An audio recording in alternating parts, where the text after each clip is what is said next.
Hi everyone, it's Roger from There Be Giants. Yes, I know you don't usually hear me on these podcasts. It's usually another member of my team, but lucky you've got an exception today. And I'm very, very excited actually to be welcoming the guest that we have today, Neel Doshi. Neel joins us all the way from New York. Hi there, Neel. Hey, Roger. How are you? I'm very good, thanks. And yourself? I'm doing really well. Excellent. So I came across some of Neel's work that he has done with his colleague Lindsay via HBR, actually, via some of the papers that they've written there. And personally, myself, I was very keen to speak to Neel because of the way that he and Lindsay have, in my mind, redefined how performance is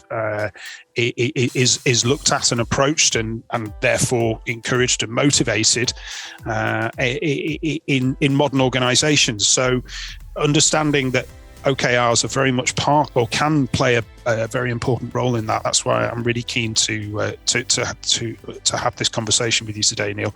But I wonder if you could just start though by just kind of explaining a little bit about what you do and the work you've been involved in. Yeah, absolutely, Roger.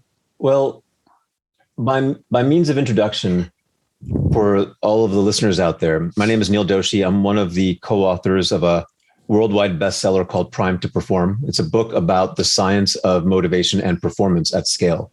I'm also one of the founders of Vega Factor. I think for the sake of this conversation, what will probably be most interesting to you, Roger, is about 30 years ago, I started my career as a software engineer, interestingly enough. And think about 30 years ago, this is the mid-90s. It was the rise of the internet. Yeah. And I went to work at one of the world's largest financial institutions. And I was excited about this. I was excited to work there because I thought that bringing my skills around technology and the internet to the banking industry around the world could be great fun and a lot of impact. But about 3 months into my job, all I can tell you is how much I hated working there. And the funny thing is, I couldn't tell you why. When I'd say this to my friends, they'd say, "Oh, you must have bad bosses." No, not at all. My bosses were the nicest people on the planet.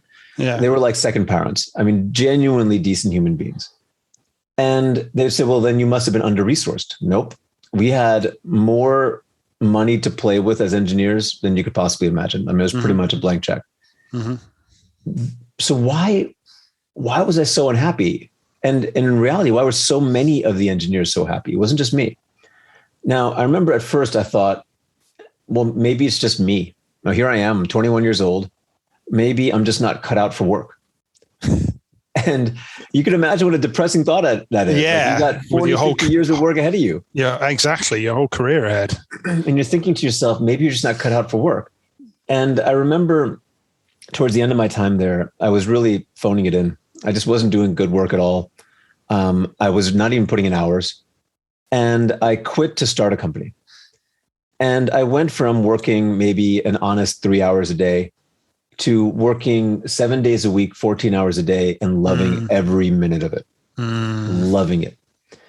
And I realized it couldn't have been me because I didn't change. There wasn't enough time for me to change. It was one day to the next. So if I didn't change, what was it? And at that point, having started this company, I tried to build a high-performing environment for my people. And the best I can do was mediocre. It was just okay. Mm-hmm. Now, think about it this way. As an engineer, I tried to build something. I tried to build a high-performing environment. Yeah. And I completely failed. And at that point, I still couldn't explain the phenomenon I felt. So I made it my life's work to understand the science behind it. If you're an engineer and you try to build a machine and it doesn't perform to the level that you expect, well, all that really says is that you don't fully understand or grasp the science underlying this machine. What I realized in the early moments of this journey is there was no real science of performance. There were bits and pieces scattered, but there was no integrated, thoughtful, deductive, quantifiable, predictive science of performance. And so I spent the next 20 years just chipping away at this problem. And about 7, 8 years ago, we cracked the code. Now, to be clear, we did leverage a lot of research from a lot of other people. So we built on the back of giants. But it was about 7 years ago where we were able to pull it all together to a singular comprehensive framework that we can make prediction with. Once you can make prediction, you can actually run experiments. You can actually predictably create high-performing environments. Mm-hmm. And it was at that point that we decided that we should collect all this and write Prime to Perform. Mm-hmm. And ever since then, all we really do now is work with organizations and help them set up high-performing environments. Got you. If I could just go back a couple of minutes to when you said that you were comparing the number of hours which you felt you were working when you were in the software company versus what you worked when you'd started up your business, and it was considerably more. It wasn't even close. I mean, it was. I was working every waking hour. Yeah. I mean, if I wasn't sleeping, showering, eating, I was working. And okay. I loved it. Loved it. And you know what? As someone who has gone from working in a corporate environment to starting their own business, a lot of that resonates with me. But I'm just curious. You were clearly motivated to do that, and as you said, you yourself hadn't changed. You were still the same you. So, what would you put that? Where was that drive? Where was that motivation coming from when you started up by yourself to commit so much more energy than you were doing previously? It's a great question, Roger. Just even starting at the foundation of that question, it's not hard to conclude that motivation drives performance. Mm-hmm. Like you say those words, and I think most people would nod their heads. Of course, that must be true. Motivation drives performance. Mm-hmm. Now, already it's worth pausing because rarely do organizations actually manage motivation. Mm. Just think about that for a second. I mean, that's a fascinating thought. It is. Motivation drives performance. We all know this. We all know this to be true. There is no doubt in anyone's mind that this is a true statement. Yet how many organizations do you see actually manage motivation? Like next to none. So that's fascinating by itself. But you're right. Like at the core of this is motivation drives performance. But that motivation wasn't coming from me because I didn't really change. It was the same. I was the same me one day before to one day after. What our research determined is a substantial amount of a person's motivation comes from the context that they're in. Mm. Now, I say this, it's so funny. You do all this research and then you find these conclusions and you think about these conclusions and you realize, my God, those are obvious. The funny thing about this one is just think about it. Like, think about who here hasn't had an experience where you're working in a company and in one moment you're working on a project or a deliverable and you're feeling pretty demotivated. And then the next moment you're working on a different project or a different team, or a different deliverable, and you're feeling super motivated. Mm. Who here hasn't felt that? Mm. I'll often ask audiences this when we'll share our research or drive training programs, and almost everyone says, I've experienced that. Mm. And what I point out to them is, you haven't changed. You're the same you. Your company writ large, like the larger body of your company, who your CEO is, the larger systems of your company, those haven't changed in those two moments. Your local context changed. Yeah. And that local context had that profound an impact on you. And so what our research pointed out is a couple of important things. One, a substantial amount of what drives a person's motivation comes from the local context. But to really understand that, you have to unpack what motivation means for a moment. Now, to help understand what motivation is, and really ultimately to the goal of managing it at the level of your teams and companies, you have to realize that motivation isn't a singular construct, that at the root of motivation is the word motive.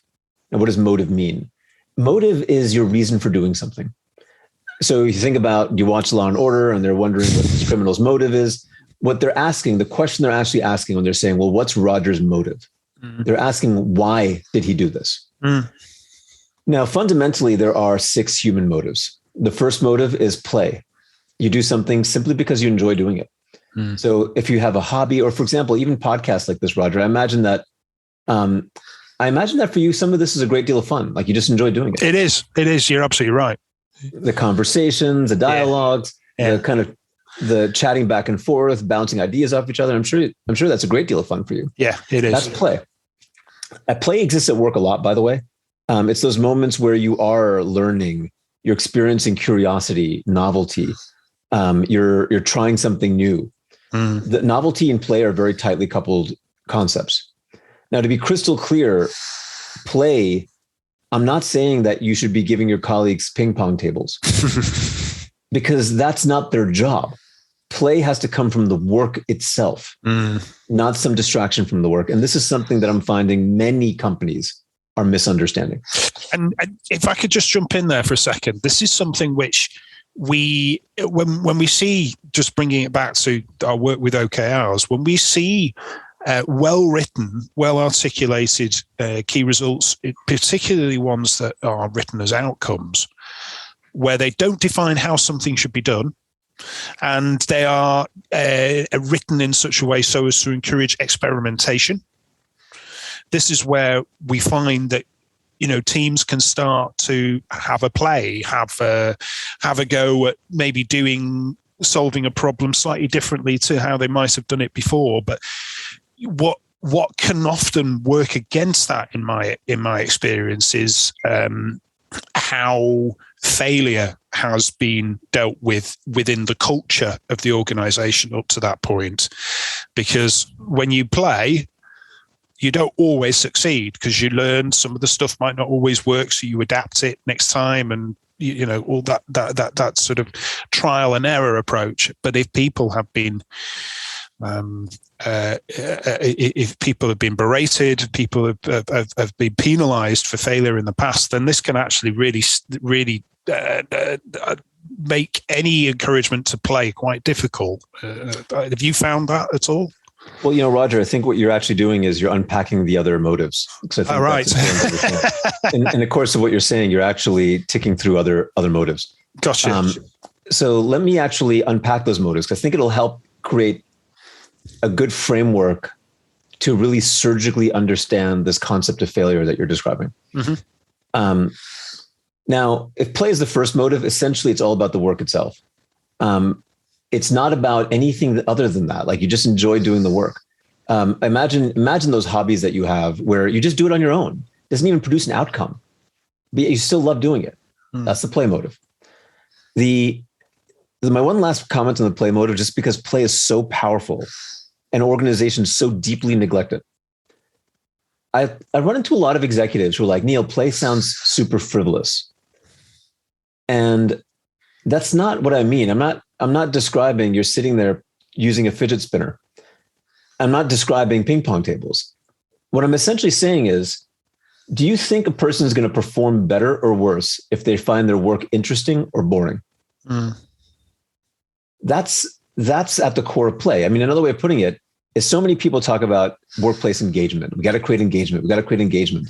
And what are the techniques they use? Ping pong tables, kombucha. Now, it's as simple as this. If you want people to be engaged in their work, you have to make their work engaging. That's it. Full stop. That's the play motive. It's about making the work itself engaging. The second motive is called purpose.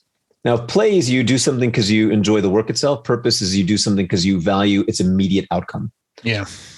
Now, purpose is not big mission statements, interestingly enough, because most people in their work, especially in a company at scale, they don't perceive that the immediate outcome of their work has to do with the company's mission. The immediate outcome of their work has to do with fulfilling a customer's need in that moment. And the more they feel that matters, that they matter, that their contribution matters, that's the purpose motive. If boredom is the opposite of play, the opposite of purpose is actually fungibility. You feel like a cog in the machine. You don't matter. Your contribution doesn't matter because you're just a cog. We all have a need to feel significant in some way or other, don't we? That's it. That's it. Now, the third motive is called potential. If purpose is you value the immediate outcome of your work, potential is you value some eventual outcome. Now, this is where mission might come in, or this could be where your longer term career goals come in. But truth be told, of these three motives, which are called the direct motives because they are directly related to the work, play is the work, purpose, first order outcome, potential, higher order or eventual outcome. Of the three direct motives, potential is an order of magnitude weaker than the other two. Think about it this way. We all know that if we have healthy behaviors, we'll have a longer life. Yet it's so difficult to put down that pint of ice cream. What you're seeing is exactly the weakness of the potential motive. It's just not strong. Play, it's actually fun to eat ice cream. Really, really, really strong. In our research, play typically is somewhere between 2 to 10 times more powerful than purpose. And purpose itself is 2 to 10 times more powerful than potential. Organizations generally ignore play and purpose. They focus on potential, but this is the wrong strategy. The other way to think about it, and connecting back to the dots of why does local context matter so much? Play comes from your work. It is incredibly local to your context. And purpose is the immediate outcome of your work, which is also incredibly local to your context. There's very little, if I'm a company at scale, like let's say I'm a couple of 1,000-person company or larger, there's very little a CEO can do for a frontline colleague to create play and purpose because it's that local. Now, your point on failure is really important because it has to do with the indirect motives. There are motives that are no longer connected to the work itself. So, for example, Roger, have you ever tried to get a loved one to do something using guilt? I feel ashamed to admit that. well played. So guilt and shame are both examples of emotional pressure, the first of the indirect motives. So emotional pressure is when an external force compels you to try to do something by acting on your identity. So if I were to guilt my wife into doing early morning childcare, which we tend to do to each other quite often, but if I were to guilt my wife into doing early morning childcare, the activity is early morning childcare. My wife may or may not feel play, purpose, and potential for that activity at that moment in time. But my wife's identity, she cares about her children. She cares about her husband. Yeah. Her husband is the external force in this equation. Me trying to poke her identity to get her to do something is emotional pressure. So guilt, shame, peer pressure are all forms of emotional pressure. At work, emotional pressure is when you start to feel like you have to make your boss happy. Yeah, or you don't want to let the team down or something like that. Yeah. You're in so subtle forms of guilt and shame at work. Your point around failure, one attribute of how failure manifests is via emotional pressure. And it's often very subtle. We'll get to economic pressure in a moment where it's not subtle. Emotional pressure is often really subtle. It's often these moments of you're feeling like you've disappointed your boss. And now your boss looks less favorably on you and you can feel it. And you can feel in these small moments that you're now being judged all the time. But if you're in an environment where you feel like you're being judged all the time, you can't perform at your best. There's a considerable amount of threat that's potentially wrapped up in that, because one could, I think, in the work that I'm aware of that has been done by the Neuro Leadership Institute around the biology of the brain and how we react in threat situations. Often in the workplace, if we're perceiving that we are being judged in a way that could potentially harm our prospects, our career, then it starts to close down our at a chemical level what we need to be creative, what we need to be objective, what we need to be adaptive. 100%. What you're talking about there is actually the next motive, economic pressure. Right. Economic pressure is about you're driven by a reward or a punishment. Yeah. Like threat now, like real threat is actually economic pressure. Far more powerful, by the way, than emotional pressure. Yeah. Now, the reason why I pause on emotional pressure is companies create a lot of it and don't even know it. So I'll give you an example. I'm working with one big tech company right now, helping to transform their operating model and culture. And they're laden with economic pressure in ways that are very, very subtle. So, for example, it'd be something like, let's say, Roger, you're driving a lot of work, you're pushing really hard, and you drop a ball. The moment you drop a ball, your leader your leader's leader will actually come to you and say, hey, Roger, you dropped this ball and you should be really, really careful about that. Now, they do this. Their intent obviously is positive. Like, they're not trying to create emotional pressure. That's usually not the case. Like, rarely are leaders trying to create emotional pressure. But what I pointed out to this organization is think about it this way. When I was traveling a lot, like pre-pandemic, I'd often travel like maybe 3 flights a week on average. Yeah. And I remember a mentor of mine once said to me, Neel, if you don't miss a flight every now and then, you're wasting too much time at the airport. And that really resonated with me. Like, if you don't miss a flight every now and then, you're spending hours and hours just hanging out at an airport. And the same is true with dropping balls at work. If you don't drop a ball every now and then, you're not trying hard enough. You're not trying hard enough. Yeah. That's exactly right. And so this organization that kept poking people every time they saw a ball dropped, what that caused, predictably, was everyone to try less hard. Like, I'm not going to juggle 8 balls if there's a risk one of them is going to drop. I'm going to juggle 1. Because if the moment I'm going to get dinged the moment I drop a ball, why would I take the risk of juggling 8? And we see this in how teams and individuals approach the setting of their key results. 100%. Because in the most widely publicized examples of OKR applications, Google, they are huge advocates of you aiming for a 0.7 instead of a 1, because if you're constantly achieving a 1, then that means that you're kind of sandbagging and falling. A 7 should be a solid result, but not quite the full picture, not quite the full 100%. And that's quite a cultural shift for organizations, for teams, is particularly where sales have obviously had a huge influence on how targets are being set and targets are being structured. Because if the message is, well, actually, 100% used to be, what you had to do. Now we're quite happy for you to do 70%, and it's like, hang on a second. And we've seen that be quite unsettling in if it's just brought straight in as an immediate change. It's something that we advocate is something that's phased in as confidence grows around the application of OKRs and how they are, when used correctly, something that's genuinely different. Think about that through the lens of motives for a second. Because we often see something, I'm sure you guys see too, which are OKRs weaponized. Yeah. A weaponized OKR is definitionally being used to create emotional and economic pressure. Yeah. And if you weaponize an OKR, what's going to end up happening is, well, one, you're going to get the negotiation phase is just going to be brutally long and painful. Sandbagging, deep sandbagging, constant complaining. And by the way, for a lot of good reasons. Like, one organization that we've helped with their culture and operating model, when we showed up, they were weaponizing their OKRs.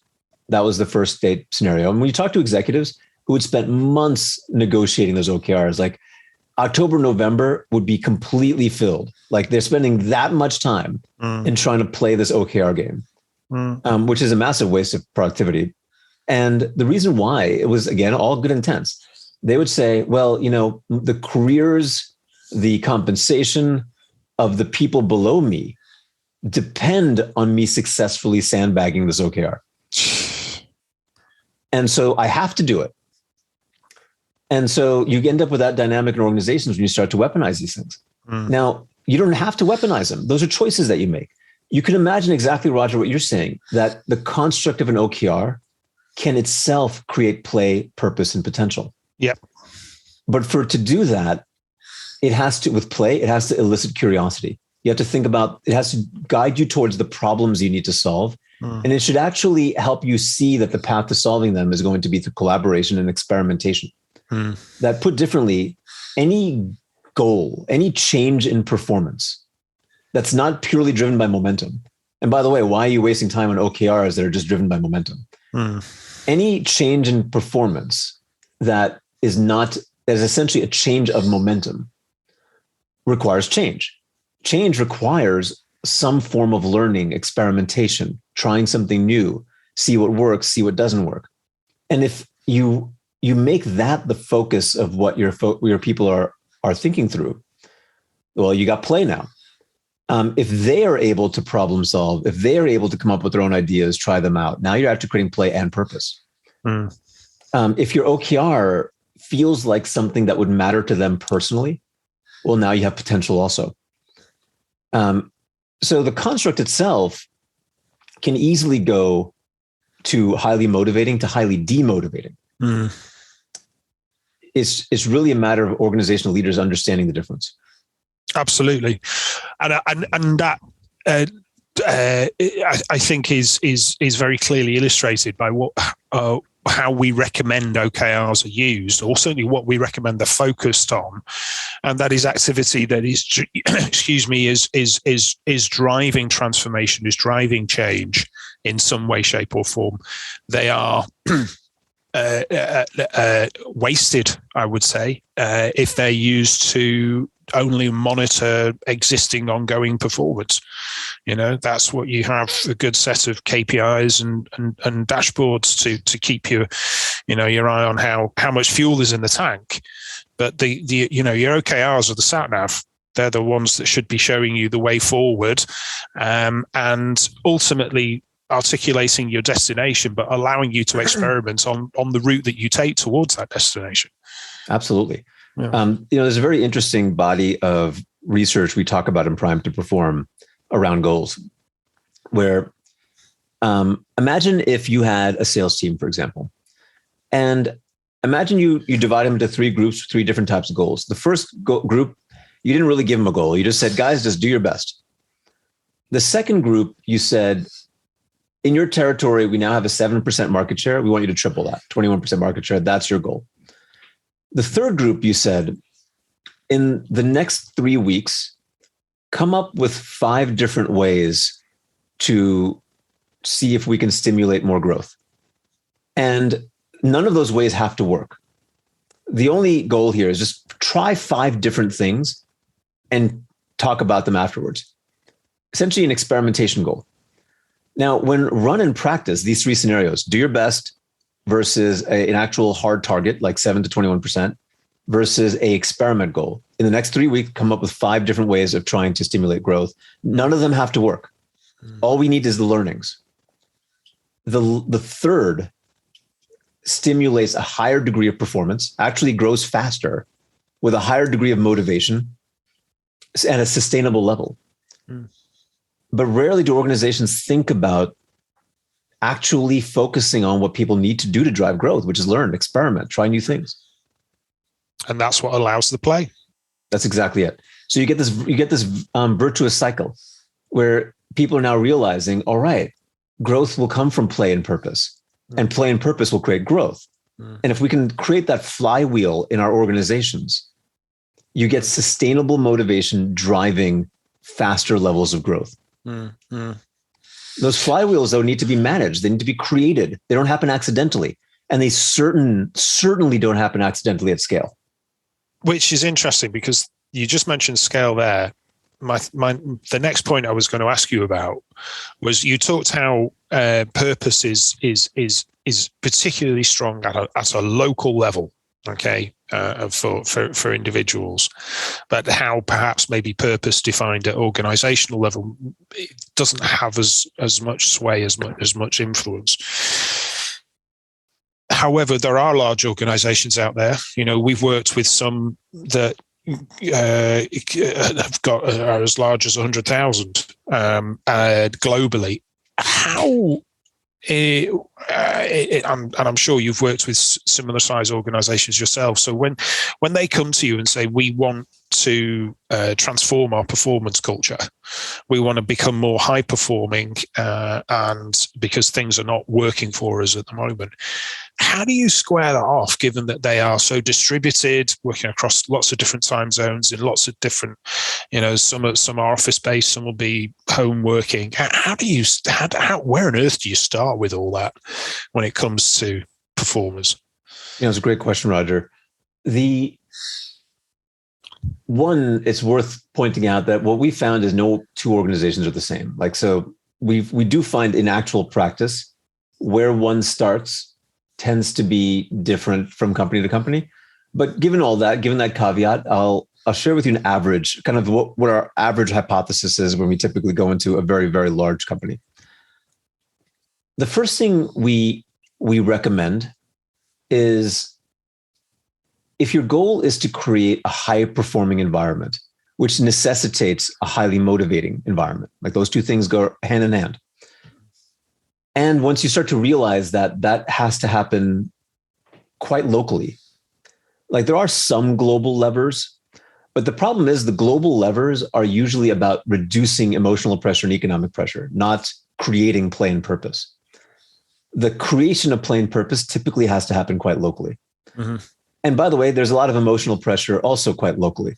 So when you really unpack what's impacting a person's motivation, imagine you have three categories. There is the person's own life, their baggage, what they're bringing to the table, et cetera. There are global factors like the company's mission or our talent system, like how we performance manage or pay people, like quite global phenomena. Mm-hmm. And there's local phenomena, like how does my team organize its work? How do we drive our work? What's the nature of my role? What we find is typically at least half of a person's motivation is coming from that third category, local phenomena. Mm. And at most half is coming from the other two. But that's kind of an extreme. Like usually it's much more that's coming from local phenomena.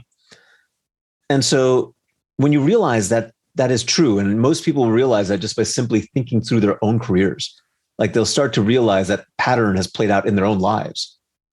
The place where we start with organizations is we start by saying, look, we have to essentially give everyone a common understanding of the science of performance. That's where we start. Where we generally start is we want to make sure that even if it's 200,000 people, every single person understands this is what drives performance. Mm-hmm. You got to increase direct motives, play purpose potential. You got to decrease the indirect motives, emotional pressure, economic pressure, inertia. Because if everyone really gets the goal, it's the same thing with an OKR. Like if you, as you said, it's your sat nav. Yeah. If everyone understands the cultural goal, that the performance goal is to maximize motivation, to maximize performance, and they know what that means, like they really get it. Yeah. That has to be step one. Like everyone understands what we're trying to head towards from a performance vision in our company. Mm-hmm. Now, generally where we start in the average organizations is actually bottoms up, not tops down, where we start with teams, their leaders and their leaders setting up the right structure for how they should do their work, the right rhythms for driving their work forward. Mm-hmm.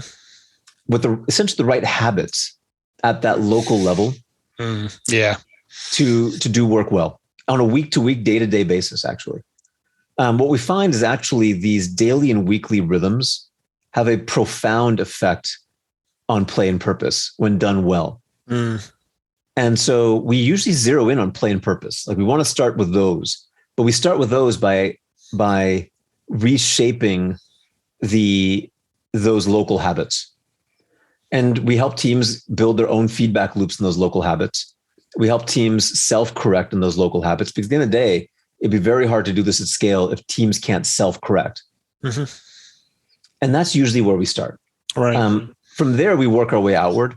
Interestingly, the very last thing we recommend an organization doing is adjusting their performance management system. Most organizations go there first. Yes, massively. But we usually recommend, let's do it last, because well, one, is super painful. Two, your colleagues won't feel comfortable relaxing the control system if they don't trust that their people can drive their own performance. And so what we want to start with is building the muscle where teams can drive their own performance. Once you get there, you realize all of these strings that we're attaching to people, all of these sticks and carrots that we're using, the whip that we're cracking was not just unnecessary, it was detrimental to their performance. Yeah. So yeah, some really, really great points you're making there that again resonate strongly with my experience, and I know my wider team's experience with clients. Particularly the point you made around going to systems first. The number of times that a client has elected to go for a system and just expected that to change everything is I've lost count of. But yeah, some really interesting points there. I think about this way, Roger. Like I think that a lot of people want the silver bullet. I don't blame them for wanting the silver bullet. Exactly. You know, like I don't blame them. Like I would love silver bullets in every aspect of my life. And if a silver bullet existed, I would absolutely want it. But unfortunately, one of the things we learned about high performing organizations, there wasn't a silver bullet. Yeah. It has to, because fundamentally it is about adaptability, as you mentioned earlier. Yeah, massively. And interestingly, the next point that I had that I was going to move on to kind of it builds on that, and it's actually in to do with how an organization structures itself, because I mean 99% of organizations are still, they may not like to call themselves hierarchies, but are still fairly hierarchical in nature. Even if they're a matrix, there's still a large amount of hierarchy in there. And what we find is that when strategy is, and I hate this term, I hate it because it just implies a very passive flow of goals through the business. But when strategy is cascaded through an organization, you see it going through, from senior level through the functions and so on and so forth. But the thing is, though, strategic objectives, strategic priorities don't always fit nicely and perfectly into a functional area or a functional team. So what we find, and again, this is kind of, I think, within the realm or the theme of adaptability, what we find is that to really get traction against a strategic priority, we are seeing more and more clients develop cross-functional working teams. You may call them, some may actually go all agile and call them squads if they wish. But for the lifetime of these goals, whilst they're in play, they have people, and it's this, they've been doing this in software development for years with, product teams, for instance, that are multidisciplinary. But we're finding that become more of an accepted practice in general, and not just the preserve of, product teams. And I just wonder if that's evidence of adaptability at like an organizational level, perhaps. Roger, it's a great point that you're making, and there's a bunch of things I'd love to unpack on that, because it's one of those things where there's very much a beware the buzzword problem I find in this space, and it's worth really making sure that we all understand what we're talking about at a pretty granular level. So the first thing I'd want to make sure that your listeners are thinking about is this distinction between tactical and adaptive performance. Tactical performance is about convergence. You have a best practice, you have project plans, you have tasks, you have processes, and you want your people to follow those processes. You want them to follow their policies. You want them to follow their best practice. That's tactical performance, essentially a machinery of convergence. Mm-hmm. Adaptive is essentially the exact opposite to divergence. It's, you don't want them to follow that process, that policy, that best practice, that procedure, because the scenario that they're in is better achieved by something else. And that's where experimentation, problem solving, creativity, novelty all play a role. Now, what organizations first don't realize is, one, you want both of these. Like in some scenarios, the tactical performance is the ideal thing to do. In some scenarios, the adaptive is the ideal thing to do. An organization, any team, any organization, what I encourage them to fully wrap their heads around is you want both. The second thing I encourage them to wrap their heads around is, if you use pressure to create either of them, you will destroy the other. If you force your people to converge tactical performance using emotional economic pressure, you will lose the adaptive performance. People can't adapt under emotional and economic pressure. Put differently, when you're under pressure, it's when you're least likely to try something new. And so if you want the balance of tactical and adaptive, if you want both, your operating model has to motivate through play, purpose, potential, not emotional pressure, economic pressure, and inertia. So that's the second thing. Now, the third thing is I completely agree with your point around cross-functional working teams as the means to better problem solve. But even there's an important baby in a bathwater.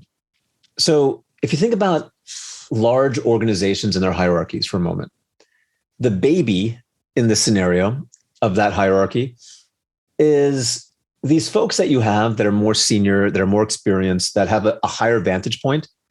They bring a very unique set of skills and context to problem solving. That's really important. Like I remember when I worked at that financial institution, I got to know the CEO of it very well.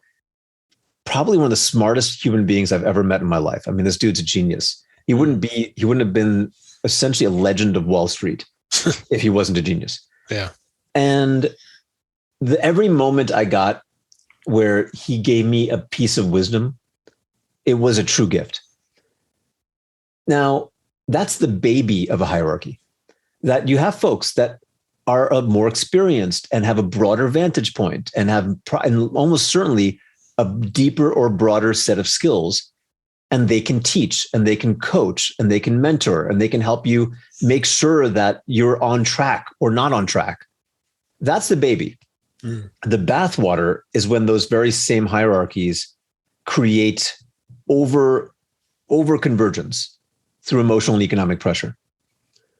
And so the first thing I recommend is I don't actually recommend organizations dismantle their hierarchies, because what I do recommend is they depower their hierarchies, that they actually reduce their hierarchy's ability to create pressure and increase their hierarchy's ability to coach. So that's kind of thing number one. Like, I don't want to leave anyone with the impression that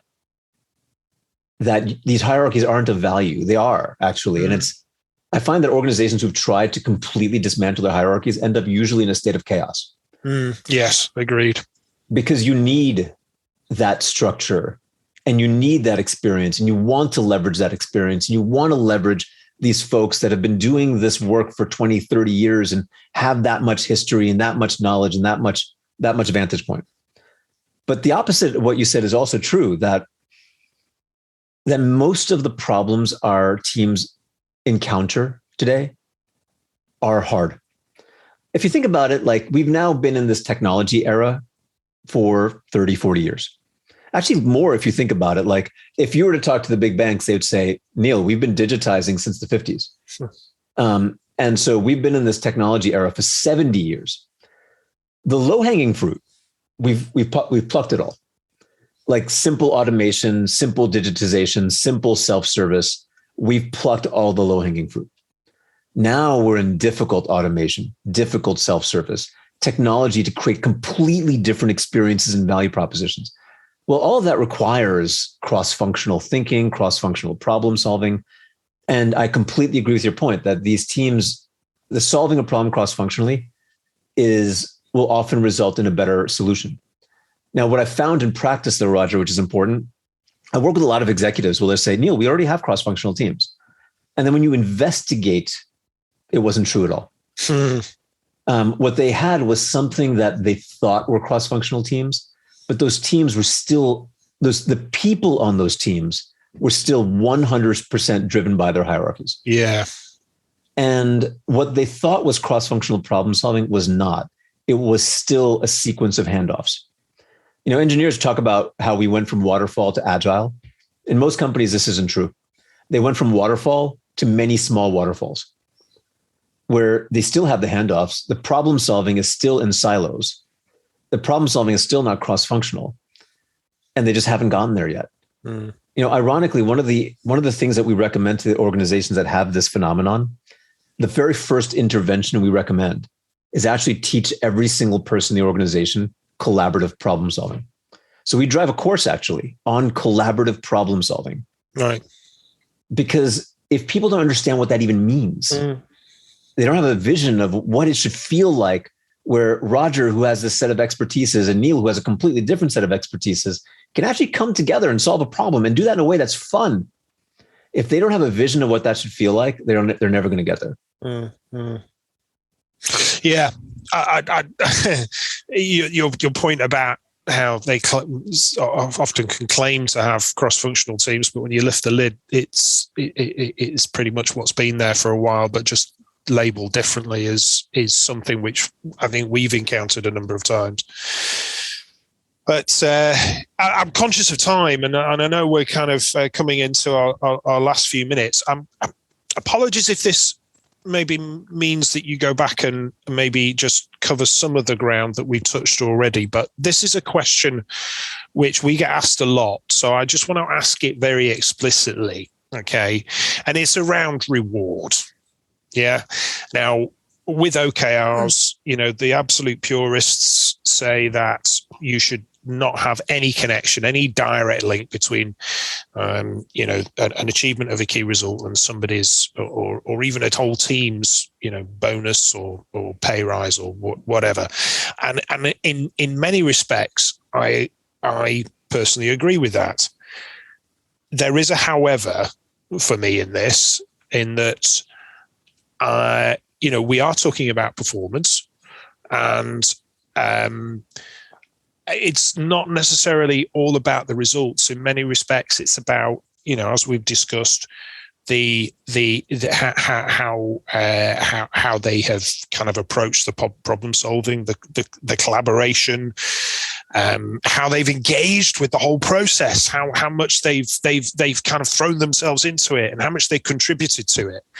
And I think that's an important part of kind of evaluating performance. But yeah, it just a few minutes that we have left. Can you just kind of talk us through your thoughts around, how you would recommend at a broad level how performance is evaluated and rewarded?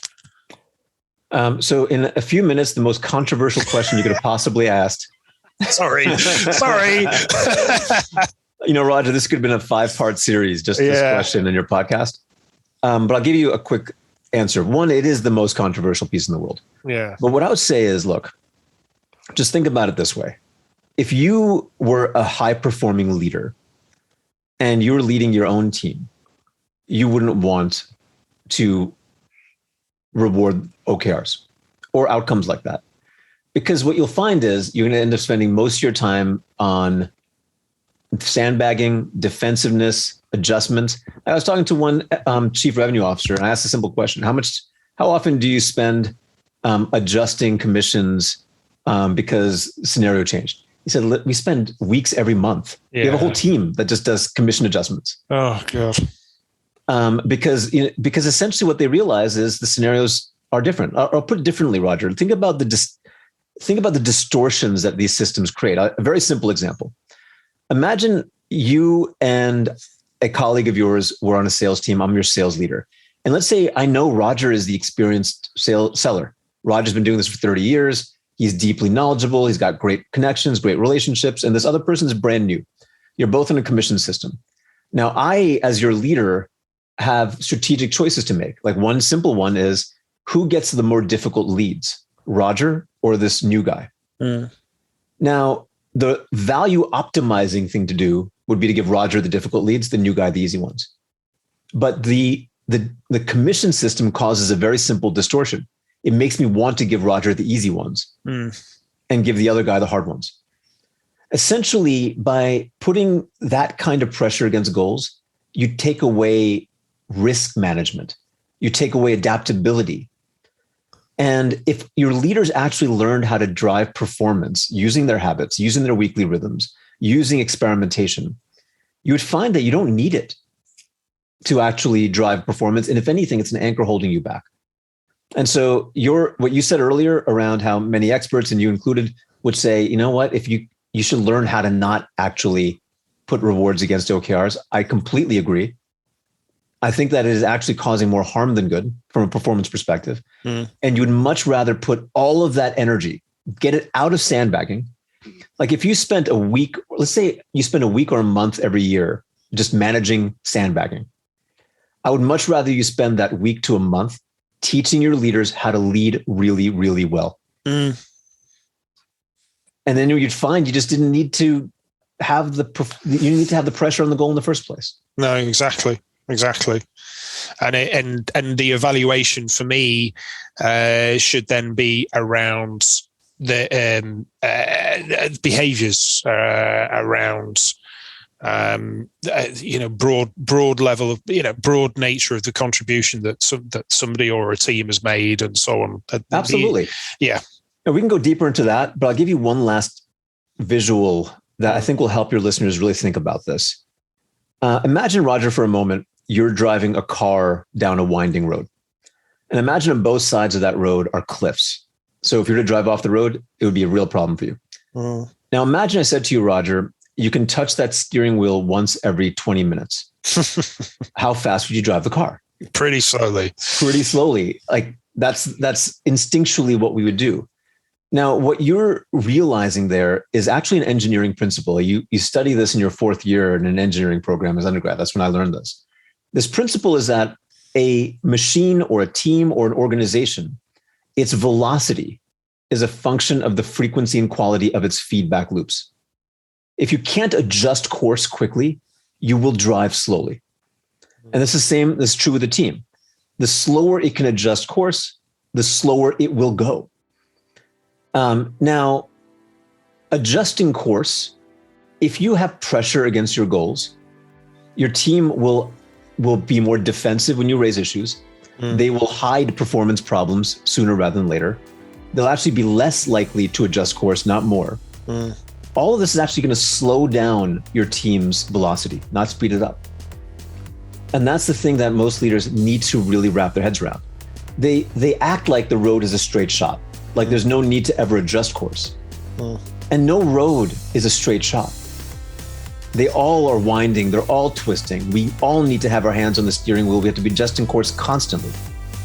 That's the adaptability that most leaders are missing right now. Yeah, I think, Neel, you've brought us to the end and concluded with an absolute classic there around velocity, and I think that's a brilliant point to end on. So I think we will call things to a close there, and just to say a huge thank you actually for the past hour or so that you've given us. I've thoroughly enjoyed talking, and I'm sure our listeners will have as well.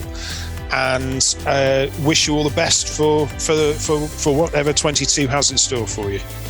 Well, thank you so much, Roger. And to all your listeners out there, keep learning, keep growing, keep mastering these concepts. Read Prime to Perform. It'll help you. Yeah. And reach out if you guys have any questions. I'm happy to keep chatting with you, Roger. Okay. Well, we'll circulate your details when we publish the podcast. And if people want to reach out to you directly, I'm sure they can do. All awesome. right. Well, thank you. Thank you. Cheers. Take care.